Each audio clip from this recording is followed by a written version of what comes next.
पक्षांतर कसं करायचं याबद्दलची एक बेकायदेशीर बाराखडी प्रस्थापित करणारा निर्णय म्हणून राहुल नार्वेकर यांनी दिलेल्या निर्णयाकडे आपल्याला बघायला पाहिजे। राहुल नार्वेकर यांच्याबद्दल व्यक्ती म्हणून आपल्याला काही बोलायचं नाही, कोणत्या न्यायालयातले न्यायाधीश असतील त्यांच्याबद्दल आपल्याला व्यक्ती म्हणून बोलायचं नाही, पण ही जी कायदेविरोधी प्रवृत्ती तयार होत आहे त्याच्याबद्दल या जनतेच्या न्यायालयात बोललं गेलं पाहिजे। 10 जानेवारी 2024चा निर्णय हा लक्षात घेणं, याचं विश्लेषण करणं आणि आणखी आपल्याला सायंटिफिक भाषेत बोलायचं असेल तर चिरफाड या निर्णयाची करणं हे खूप जास्त आवश्यक आहे, कारण की याच्यातून आपल्याला लोकशाही कशी मारली जाते हे सुद्धा दिसू शकणार आहे। बरेचदा अशा प्रकरणांमध्ये म्हणजे 10वे परिशिष्ट किंवा भारतीय संविधानासंदर्भातले जेव्हा प्रकरण असतात तेव्हा लोक माझ्यासारख्या वकिलांना अनेकदा म्हणतात की तुम्ही वकील आहे, तुम्ही राजकारणाबद्दल बोलू नका, तुम्हाला बोलायचं असेल ते कोर्टात बोला। आणि म्हणून त्याचं उत्तर आधी आपल्या सगळ्यांना दिलं पाहिजे की भारतीय संविधान हे एक राजकीय डॉक्युमेंट आहे, पॉलिटिकल डॉक्युमेंट आहे, पॉलिटिकल पॉलिसी डॉक्युमेंट आहे की भारत एक राज्यव्यवस्था म्हणून कशा पद्धतीने चालेल याबद्दलचं विस्तृत विवेचन करणारं पॉलिटिकल डॉक्युमेंट आहे। भारत हा देश आपण जेव्हा पाहतो नकाशा तेव्हा त्याच्यावर लिहिलं असते पॉलिटिकल मॅप ऑफ इंडिया, तो सुद्धा पॉलिटिकल देश हा सुद्धा पॉलिटिकल अस्तित्व असलेला आहे। आणि त्यानंतर आपण आहोत सगळेजण नागरिक आणि मतदार, जे आपण नागरिक असल्यामुळे आणि नागरिक असणं सुद्धा एक राजकीय संकल्पना आहे। त्यामुळे माझं असं स्पष्ट मत आहे की प्रत्येकाने प्रत्येक व्यवसायातल्या प्रत्येक सुशिक्षित व्यक्तींनी राजकारणाबद्दल बोललं पाहिजे। हा विषय तर संपूर्ण राजकारणाचा आहे की 10वं परिशिष्टच राजकारणाबद्दल आहे की पात्र कोण आणि अपात्र कोण, आणि त्यामुळे चूक कोण आणि बरोबर कोण हे ठरवत असताना एक बाजू घेणं आवश्यक आहे आणि ती सत्याची बाजू असली पाहिजे। माझी जेव्हा उद्धव साहेबांची भेट झाली पहिल्यांदा ते म्हणाले की तुम्ही टीव्ही चॅनलवर आमची बाजू चांगली मांडता, तेव्हा मी त्यांना सांगितलं की मी तुमची बाजू मांडत नाही आहे, तुम्ही संविधानाच्या बाजूने आहात।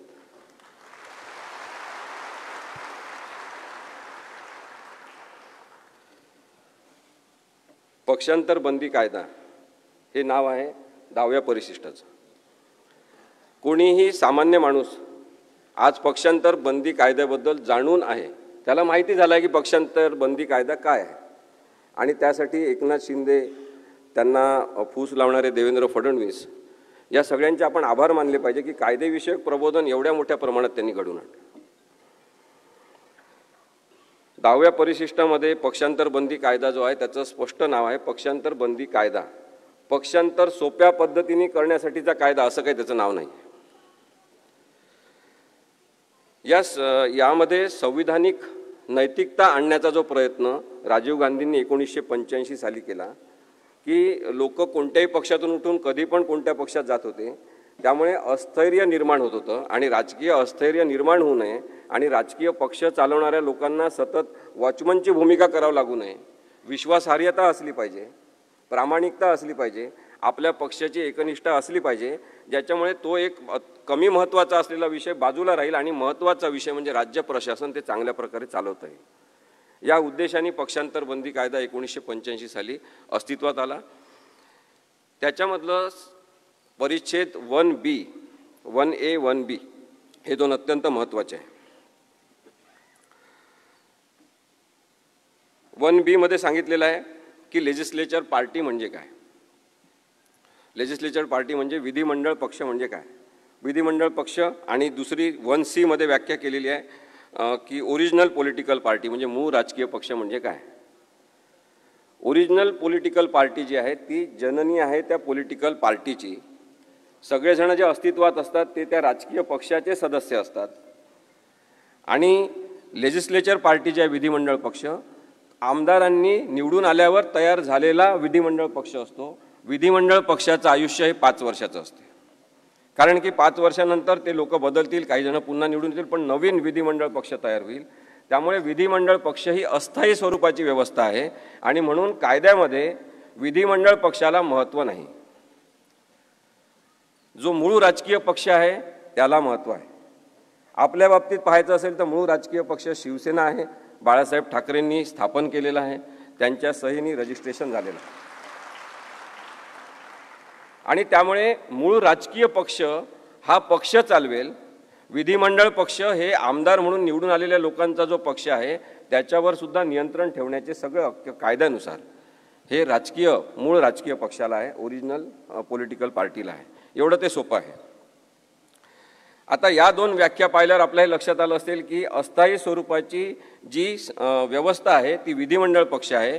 म्हणजे एकनाथ शिंदे आणि त्यांच्यासोबत पळून गेलेले जे लोक आहेत ते या अस्थायी स्वरूपाच्या 5 वर्षाचं आयुष्य असलेल्या विधिमंडळ पक्षाचे सदस्य होते. काही जण अर्थात त्याचे राजकीय पक्षाचे सुद्धा सदस्य असतील, पण ते विधिमंडळ पक्ष म्हणून तेवढंच महत्त्व आहे जेवढं कायद्यामध्ये सांगितलेलं आहे. याच्यामध्ये आणखी पुढचा भाग आहे, तो आहे 21A आणि 21B. मी आपल्याला अत्यंत सोप्या भाषेत कायदा समजून सांगण्याचा प्रयत्न करतो आहे, कारण की या जनता न्यायालयाचा उद्देश हा सुद्धा आहे असं मला वाटते की आपण सगळ्यांनी, इथं बसलेल्या सगळ्यांनी महाराष्ट्रातल्या प्रत्येक ठिकाणी या केसबद्दल, या निकालाबद्दल आपण विश्लेषण अत्यंत सभ्य भाषेत सगळ्यांना सांगितलं पाहिजे. 21A आहे की स्वतःहून राजकीय पक्ष सोडणे. कोणाला स्वतःहून राजकीय पक्ष सोडायचा असेल तर त्यांना तशी मुभा आहे. म्हणजे कोणाला वाटत असेल की या पक्षामध्ये हुकुमशाही आहे तर ते पक्ष सोडू शकतात. कुणाला वाटत असेल की हिंदुत्व या पक्षाने सोडून दिलेलं आहे तर ते पक्ष सोडू शकतात. त्या आधारे मात्र ते पक्ष सोडल्यावर डिस्क्वालिफाय होतात, म्हणजे अपात्र होतात. ते आमदार म्हणून राहण्यासाठी पात्र ठरत नाही. 21B आहे, त्याच्यामध्ये सांगितलेलं आहे की जर पक्षाचा आदेश ज्यांनी दिला पाहिजे अशा व्हीपची नेमणूक मूळ राजकीय पक्षाच्या नेत्यांनी केली असेल आणि त्यांनी एखाद्या मीटिंगसाठी बोलावलं असेल किंवा विधिमंडळाच्या कामकाजामध्ये मतदानाच्या संदर्भातला व्हीप काढला असेल तर त्याचं पालन केलं पाहिजे. विधिमंडळ पक्षाच्या आमदारांवर ही जबाबदारी आहे की त्यांनी त्या पक्षाच्या आदेशाचं पालन केलं पाहिजे, कारण पक्षाची शिस्त असली पाहिजे आणि त्या शिस्तीचा संदर्भ हा आपल्या राजकीय स्थैर्याशी असल्यामुळे तशा पद्धतीने रचना करण्यात आलेली आहे. मग कोणी जर व्हीपचं पालन केलं नाही किंवा एखाद्या पक्षाच्या महत्त्वाच्या मीटिंगला बोलवलेलं असतानाही गेलं नाही तर तशा आधारे अपात्रता त्यांच्यावर येऊ शकते.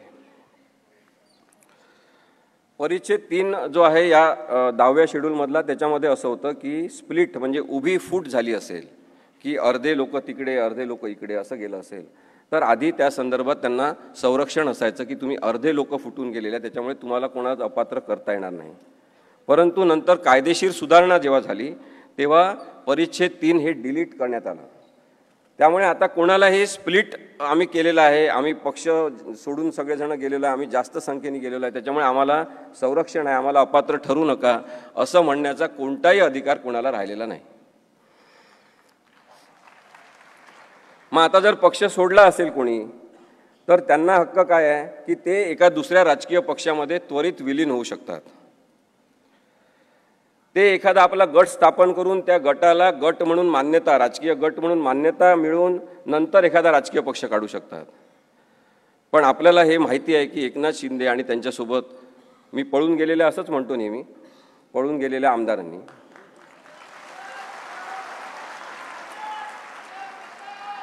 कधीही पक्षामध्ये कोणत्या ते विलीन झालेले नाही आणि नाही त्यांनी कोणता गट स्थापन केला. ते सतत हेच सांगत राहिले. आता पण हेच सांगतात की आम्ही शिवसेनेतच आहोत, आमची शिवसेना आहे, आणि त्यामुळे ते अपात्र ठरतात. ही राहुल नार्वेकर यांनी निर्णय देण्याच्या पूर्वीची सगळी परिस्थिती. त्यांनी मर्जर केलं नाही आपल्याला माहिती आहे. दुसरी गोष्ट, 2/3 लोक जर बाहेर गेले तर त्यांना संरक्षण मिळू शकते, त्यांनी गट स्थापन केला तर किंवा विलिनीकरण केलं तर. परंतु एकनाथ शिंदेसह गेलेले सगळेजण हे 2/3 संख्येने गेले का हा प्रश्न महत्त्वाचा आपण विचारला पाहिजे. आणि त्या प्रश्नाचं उत्तर असं आहे की 2/3 संख्येने ते गेले नाही. ते पहिले 16 जण गेले. त्यांनी तिथे अनेकांना आमंत्रित केलं, आमिष दाखवले, दबाव टाकला, त्यांचे फाईल तयार होते, त्यांना भीती दाखवली. आणि काही जण सुरतला जाऊन त्यांना मिळाले, काही जण गुवाहाटीला जाऊन मिळाले, आणि तसं करून ते मुंबईला आले. आणि मुंबईमध्ये पण काही जण खूप जास्त वल्गना करणारे जे शिवसेनेसोबत होते ते सुद्धा जाऊन त्यांना मिळाले. अशा प्रकारे ते 38 ते 40 जण झाले. हे सगळेजण 2/3 मेजॉरिटीनी बाहेर पडले नाही, त्यामुळे त्यांना कोणतंही कायद्याचं संरक्षण नाही, ते अपात्र आहेत.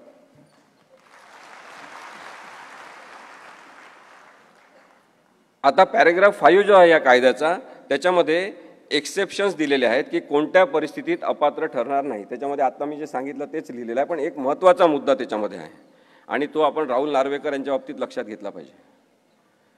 जेव्हा एखाद्याची विधानसभा अध्यक्ष म्हणून नेमणूक होते तेव्हा त्यांनी तटस्थ वागलं पाहिजे, पक्षनिरपेक्ष वागलं पाहिजे आणि प्रामाणिकपणे राहिलं पाहिजे, अशी अट कायद्याला अपेक्षित आहे.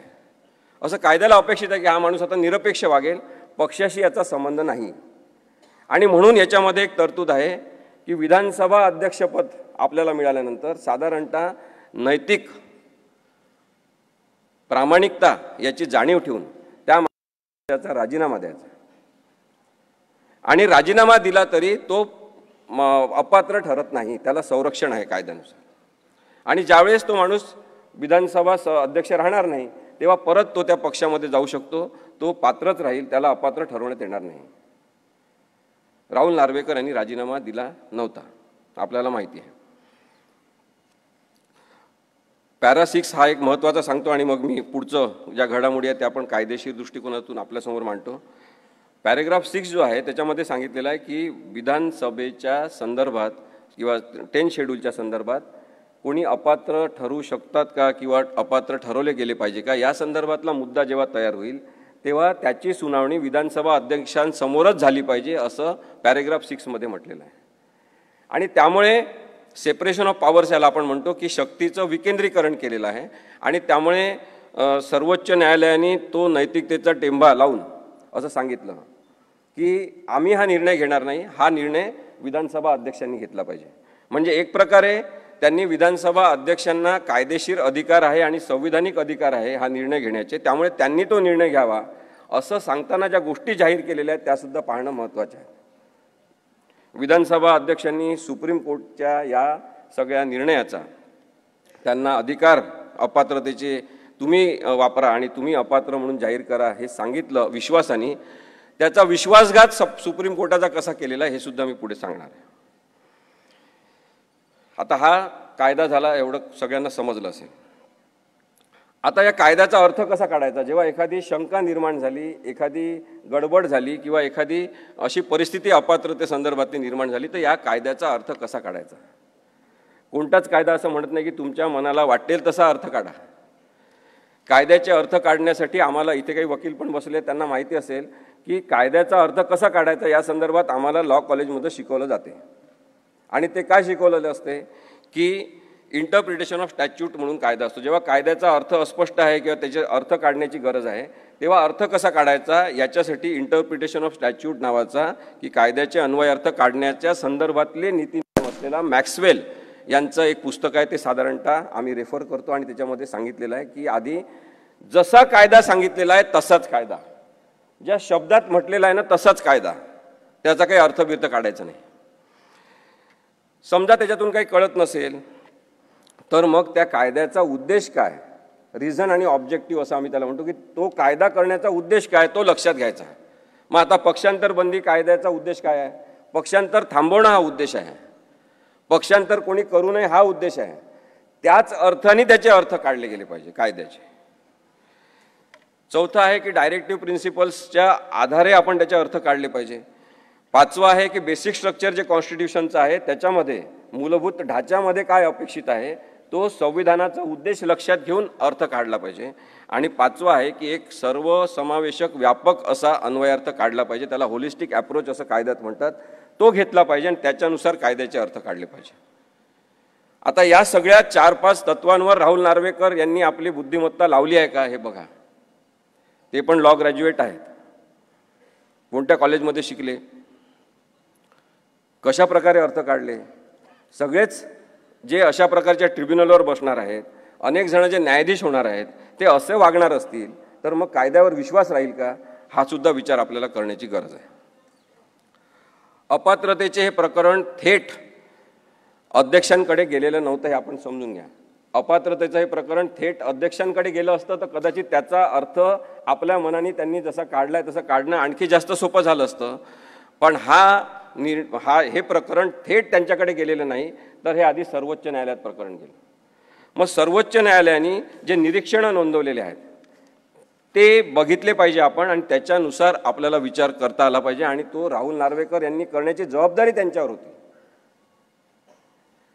सर्वोच्च न्यायालयाने सांगितलं की अध्यक्षांचा निर्णय, म्हणजे राहुल नार्वेकर हे जे अध्यक्ष झाले त्यांनी जो निर्णय घेतला आणि त्याच्यामध्ये शिवसेना आपले ते एकनाथ शिंदे यांना लीडर म्हणून मान्यता दिली, तो निर्णय बेकायदेशीर आहे असं 123 नंबरच्या परिच्छेदामध्ये सुप्रीम कोर्टाने म्हटलेलं आहे. 156 नंबरच्या परिच्छेदामध्ये म्हटलेलं आहे सुप्रीम कोर्टाने की इलेक्शन कमिशन ऑफ इंडियाने काही निर्णय दिला ही केस सुरू असताना, आणि त्याच्यानंतर हे अध्यक्षांकडे प्रकरण गेलं असेल तरी इलेक्शन कमिशन ऑफ इंडियाने जो काही निर्णय दिला असेल, शिवसेना कोणाची, धनुष्यबाण कोणाचं, याचा कोणताही प्रभाव स्वतःवर न ठेवता अध्यक्षांनी निर्णय घ्यायचा आहे.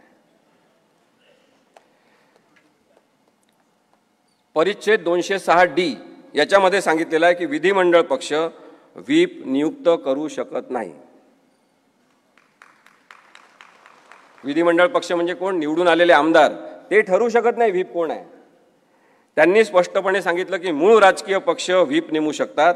अध्यक्षांनी ओरिजिनल राजकीय पक्षांनी नियुक्त केलेलाच व्हीप मान्य केला पाहिजे. 111 आणि 110 परिच्छेद जे आहेत सर्वोच्च न्यायालयाच्या निर्णयाचे, त्याच्यात त्यांनी सांगितलं की 10व्या परिशिष्टाच्या संदर्भात निर्माण झालेला अपात्रतेचा राजकीय पक्षाने म्हणजे उद्धव ठाकरे यांनी नेमलेला व्हीप कोण, त्या आधारेच निर्णय झाला पाहिजे. एवढं स्पष्ट सांगितलेलं आहे.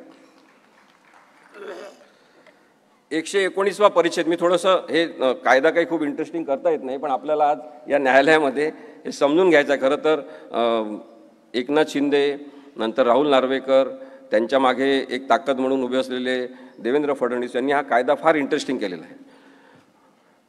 पण त्या घडामोडींच्या पलीकडे कायदा आपल्याला समजून घ्यायचा आहे. त्यामुळे आपण हे समजून घेतलं पाहिजे की 119व्या परिच्छेदामध्ये काय म्हटलेलं आहे की 3 जुलै 2022 रोजी भरत गोगावले यांना अध्यक्षांनी शिवसेनेचा व्हीप म्हणून मान्यता दिली. तो निर्णय बेकायदेशीर आहे असं सर्वोच्च न्यायालयाने सांगितलं. त्यांनी कारण दिलेलं आहे, कारण एका फुटलेल्या गटाने केलेल्या ठरावाच्या आधारे नियुक्ती हा राजकीय पक्षाचा निर्णय नव्हता असं सांगितलेलं आहे. 122वा परिच्छेद आहे, त्याच्यात त्यांनी म्हटलं आहे की अजय चौधरी यांना राजकीय पक्षाने लीडर म्हणून मान्यता दिली. याबाबत 21 जून 2022 रोजी उपाध्यक्ष जे होते कार्यरत त्यांना शंका घेण्याचं काहीच कारण नव्हतं, कारण की उद्धवसाहेब ठाकरे यांच्याच सहीने एकनाथ शिंदे यांची सुद्धा नेमणूक झालेली होती. त्यामुळे अजय चौधरी यांना राजकीय पक्षाने लीडर म्हणून नेमणूक केली, त्याला त्यांनी जेव्हा उपाध्यक्ष असलेल्या व्यक्तीने मान्यता दिली, तो निर्णय बरोबर होता असं सुद्धा सर्वोच्च न्यायालयाने सांगितलेलं आहे. आता त्या 123व्या पॅरेग्राफमध्ये आणखी एक म्हटलेलं आहे महत्त्वाचं, ज्याचं यांनी खूप भांडवल केलं या निर्णयामध्ये. तो भाग आहे की 22 जून 2022 रोजी एका गटाने केलेली नियुक्ती व ती मूळ राजकीय पक्षाची इच्छा नव्हती. अध्यक्ष राहुल नार्वेकर यांचा एकनाथ शिंदे यांना गटनेता म्हणून मान्यता देण्याचा निर्णय बेकायदेशीर आहे. याच्यामध्ये त्यांनी हा शब्द वापरलेला आहे की एका गटाने केलेली नियुक्ती राजकीय पक्षाची इच्छा नव्हती.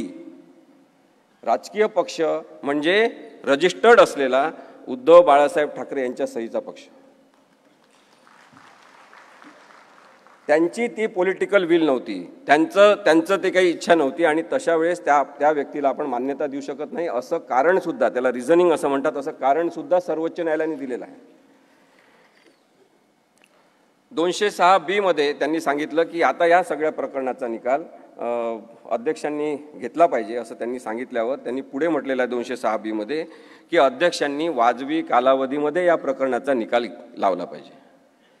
वाजवी कालावधी म्हणजे रिझनेबल टाईम काय असेल याच्या संदर्भातले 2-3 केसेसचे पुरावे देण्यात आले न्यायालयामध्ये. त्याच्यामध्ये त्यांनी सांगितलेलं होतं की साधारणतः 3 महिन्याचा कालावधी हा वाजवी कालावधी असू शकतो, त्यापेक्षा जास्त कालावधी लागायला नको.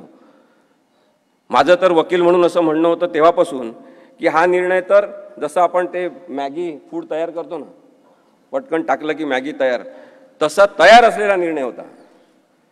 पण केवळ संविधानिक तरतुदीनुसार अध्यक्षांनी जाहीर करायचा अपात्र कोण आहे, त्यामुळे त्यांच्याकडे तो निर्णय सोपवण्यात आला होता. पण त्यांनी त्याच्यामध्ये खूप मोठ्या प्रमाणात राजकारण केलं, जे संविधानाला आणि 10व्या परिशिष्टाला अपेक्षित नाही. राहुल नार्वेकर यांना पुढे करून राहुल नार्वेकर यांच्या मदतीने राजकारण करणारे सगळेजण लोकशाही द्रोही आहेत.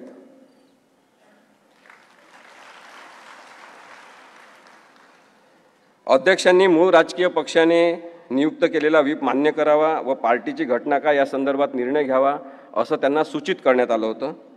चौकशी करावी असं म्हटलं तर इन्क्वायरी करावी, आणि त्या इन्क्वायरीचा अर्थ त्यांनी असा घेतला की साक्षी पुरावे घेतले पाहिजे.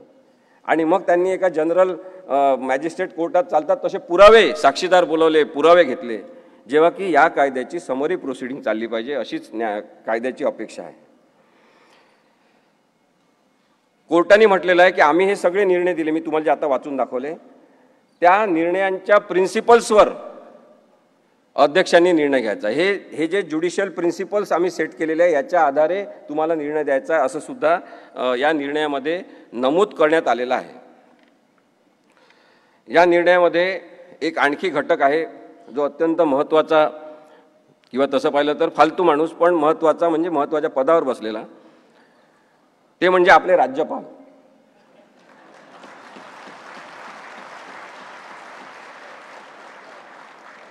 न्यायालयाने दुःख व्यक्त केलं आपल्या सगळ्यांतर्फे, सगळ्या भारतीय नागरिकांचं दुःख व्यक्त केलं आणि सांगितलं की घटनात्मक पद असलेल्या राज्यपाल पदावर बसलेल्या एखाद्या माणसाने लोकशाही मार्गाने स्थापन झालेलं सरकार उलथवून टाकण्यामध्ये सहभाग घेणे अत्यंत दुःखद आहे. अशा प्रकारची तारीफ या राज्यपालांची केलेली आहे. राज्यपालांची भूमिका या संदर्भात पूर्ण संशयास्पद राहिलेली आहे. त्याबद्दल आपण आता जास्त न बोलता पुढची जी टेस्ट त्यांनी सांगितली होती ती मी आपल्याला सांगतो. त्यांनी सांगितलं की आमच्या नोट्स रेफर करून निर्णय दिला पाहिजे, ते प्रिन्सिपल पाळलं पाहिजे, आणि म्हणून ट्रिपल टेस्ट म्हणजे त्रिसूत्री एक निकषांची ती पुढे आली. त्याच्यामध्ये असं आहे की पार्टीची घटना काय, नेतृत्व रचना काय म्हणजे लिडरशिप स्ट्रक्चर काय आहे, आणि विधिमंडळातील बहुमत काय आहे. याच क्रमाने जर लक्षात घ्यायचं असेल तर मग पहिले पार्टीची घटना लक्षात घेतली पाहिजे असं म्हणून त्यांनी एक नवीन प्रकार काढला. त्यांनी इलेक्शन कमिशन ऑफ इंडियाला पत्र पाठवलं. त्यांना जेव्हा सर्वोच्च न्यायालयाने निर्णय दिला त्याच्यानंतर ते काहीच करत नव्हते आणि जवळपास 1.5 महिन्यांनी त्यांनी त्या इलेक्शन कमिशनकडे पत्र पाठवून विचारणा केली की यांची घटना काय आहे. कदाचित तोपर्यंत ठरलं असेल की यांनी विचारायचं आणि त्यांनी काय सांगायचं. ही कॉन्स्पिरसी आपण लक्षात घेतली पाहिजे की न्यायिक व्यवस्थापन करण्यासाठी म्हणून तुम्ही बसलेले असता तेव्हा तुम्हाला कॉन्स्पिरसी करण्याचा हक्क नाही आहे. आणि म्हणून मी मगाशी सांगितलं की जे कायद्यात लिहिलेलं आहे तशाच प्रकारचा अर्थ काढला गेला पाहिजे. नेतृत्व रचना काय आहे हे सुद्धा त्या घटनेच्या आधारे पाहिलं पाहिजे. त्यांनी 1999चीच घटना गृहीत धरली. त्याच्याबद्दल ॲडव्होकेट अनिल परब साहेब बोलतील आपल्याशी, ते सगळे पुरावे दाखवतील आपल्याला की कशा पद्धतीने हा खोटेपणा शिजलेला आहे. आता याच्यामध्ये तिसरा मुद्दा जो आहे विधिमंडळ पक्षातील बहुमत. राहुल नार्वेकर यांनी विधिमंडळ पक्षातील बहुमत महत्त्वाचं आहे हेच मानून निर्णय दिला. जेव्हा की विधिमंडळ पक्ष म्हणजे सर्व काही नाही, 5 वर्षाचा अल्प आयुष्य असलेली ती एक अस्थायी स्वरूपाची मंडळाची बॉडी आहे. सुप्रीम कोर्टाने त्यांच्या निर्णयात हे सांगितलं होतं. माझे मित्र ॲडव्होकेट रोहित शर्मा इथे आहेत, त्यांना पण माहिती आहे की बहुमत म्हणजे काय हे सांगत असताना जेव्हा बहुमताचाच एक डिफेन्स करण्यात आला तयार, तेव्हा सर्वोच्च न्यायालयाने सांगितलं की केवळ बहुमत महत्त्वाचं नाही, ते जे बहुमत आहे त्याला लीगल आयडेंटिटी काय आहे, कायदेशीर नाव काय आहे त्या बहुमताचं. या बहुमताचं कायदेशीर नाव काय आहे? एकनाथ शिंदे यांच्यासोबत पडून गेलेले, पक्ष फोडलेले, अजून काय ओळख आहे. आणि त्यालाच बहुमत मानून यांनी निर्णय दिलेला आहे. राहुल नार्वेकर म्हणतात एकीकडे मग नंतर की इंटर पार्टी डिस्प्यूट आहे, हे पक्षांतर्गत आहे. आपण हे समजून घेतलं पाहिजे की राहुल नार्वेकर यांनी असं निरीक्षण नोंदवणं आणि तुम्ही सुद्धा अपात्र नाही, तुम्ही सुद्धा अपात्र नाही, सगळेजण आपल्या घरी जा, अशा पद्धतीचा निर्णय देणं हा सर्वोच्च न्यायालयाचा घोर अपमान आहे. कारण की सर्वोच्च न्यायालयाने 10व्या परिशिष्टाची केस म्हणून ही चालवलेली आहे. वयाने अत्यंत ज्येष्ठ आणि सिनियर असलेले 5 न्यायाधीश एकत्र बसतात, 5.5 महिने हिअरिंग घेतात, दहाव्या परिशिष्टाची केस म्हणूनही चालवता आणि तुम्ही इथे म्हणता की दहाव्या परिशिष्टाची केस नाही, इंटर पार्टी डिस्प्यूट आहे आणि इंटर पार्टी डिस्प्यूट असल्यामुळे 10वा परिशिष्ट लागूच होत नाही. याच्याबद्दल महाराष्ट्रातल्या सगळ्या लोकांनी प्रश्न विचारला पाहिजे. हा इंटर पार्टी डिस्प्यूट नाही आणि तरीसुद्धा अशा प्रकारचा निर्णय दिलेला आहे. आता असाच निर्णय होणार आहे असं महाराष्ट्रातल्या सगळ्या लोकांना माहीत होतं. हे या न्यायालयाचं परत एक वैशिष्ट्य आहे. एकूण एक लहानात लहान गावातल्या माणसाला माहीत होतं की असाच निर्णय होणार. मी जिथे जिथे जायचो, आमची निर्भय बनवची सभा असायची, तेव्हा तुम्ही काही सांगावं ते उद्धव साहेबांच्या विरुद्धच निकाल लागणार. एवढी गॅरंटी लोकांमध्ये बेकायदेशीरते निर्माण झालेली आहे की अन्यायच होणार असं निर्माण झालेलं आहे. हे चित्र काही लोकशाहीसाठी चांगलं आहे का, हा प्रश्न महाराष्ट्रातल्या संपूर्ण जनतेने विचारला पाहिजे असं माझं मत आहे. अन्याय होणार, चुकीचेच होणार, हा जो लोकांचा विचार होता त्याचा अपेक्षाभंग राहुल नार्वेकर यांनी केला नाही. मात्र लोकशाहीचा अपेक्षाभंग केलेला आहे, संविधानाचा अपेक्षाभंग केलेला आहे. माझं म्हणणं आहे की संविधानाची हत्या केलेली आहे. सर्वोच्च न्यायालयाच्या सगळ्या निकाल आणि निकषाचा त्यांनी अपमान केलेला आहे. संविधानिक उद्देशाचा त्यांनी चिंधड्या उडवलेल्या आहे. मी उद्धव साहेबांसमोर सुद्धा हे सांगायला मागे पुढे बघणार नाही, कारण मला काही प्रॉब्लेम नाही आहे तसं म्हणण्यामध्ये सुद्धा की हा केवळ उद्धव साहेबांचा प्रश्न नाही. ही केस म्हणजे काय केवळ शिवसेनेचा इथे बसलेल्या लोकांचा प्रश्न नाही. ही केस म्हणजे वाईट प्रवृत्तीचं राजकारण वाढत राहणार हा चिंतेचा जो याच्यातला हे आहे मुद्दा आहे तो आहे. हा लोकशाही समोरचा मुद्दा आहे. आणि म्हणून भीती वाटते आपल्याला, मला भीती वाटते की अशा पद्धतीने जर न्याय होणार असेल, जसं मगाशी संजय राऊत साहेब म्हणाले की सगळ्या वकिलांनी खूप चांगली बाजू मांडली, आमच्यातर्फे सगळे साक्षी पुरावे चांगले देण्यात आले. आता हा काळच राहणार नाही की काय की कोणीतरी खूप हुशार असेल पण तरी त्याच्या बाजूने विरुद्ध निकाल लागेल आणि बाकी लोक त्याला म्हणतील माहीत आहे किती हुशार आहे, तुमचा तो विरुद्ध निकाल लागला. ही परिस्थिती चांगली नाही आहे. आणि म्हणून मला असं वाटतं की म्हणजे मला खूप त्रास व्हायला लागलेला आहे जेव्हापासून संविधान कळायला लागलेलं आहे.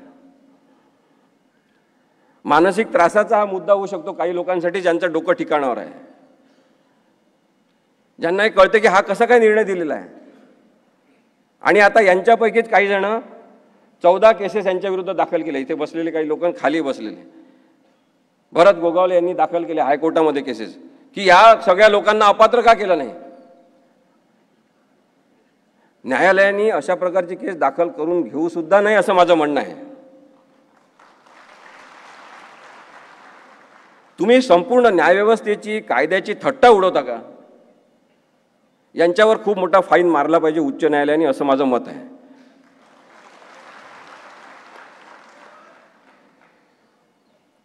एक शेवटचं सांगतो आणि थांबतो. 2 मित्र होते आणि ते दोघं जण भेटले पारावर. तर तो मित्र म्हणाला की माझ्या बकरीने अंड दिलं आहे. तो म्हणा रे बकरी कुठे अंड देत असते का. नाही माझ्या बकरीने दिलाय अंड. तर तो खूप भांडायला लागला. तेव्हा तो म्हणाला चल मी दाखव तुला. चल म्हणे दाखव बकरीने कसं अंड दिलं. घरी गेले ते त्याच्या. तर त्यांनी त्याच्या कोंबडीचंच नाव बकरी ठेवलं.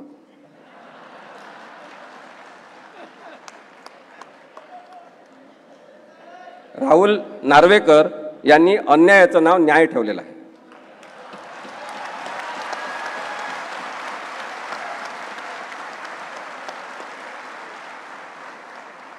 दुसरीकडे खूप मोठा भ्रष्टाचार न्यायव्यवस्थेत वाढत आहे याच्याबद्दलची चिंता मी नक्की व्यक्त करीन.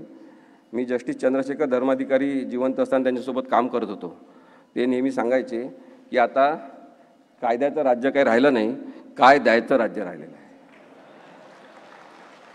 आणि असं जर चित्र असेल तर हे लोकशाहीसाठी काही चांगलं नाही. त्यामुळे आपण शिवसेनेच्या सगळ्या इथे जमलेल्या पदाधिकाऱ्यांना आणि हे ऐकत असलेल्या सगळ्या महाराष्ट्रातल्या लोकांना मला सांगायचं आहे की लोकशाहीवर प्रेम करणं आपण या केसच्या निमित्ताने शिकलं पाहिजे.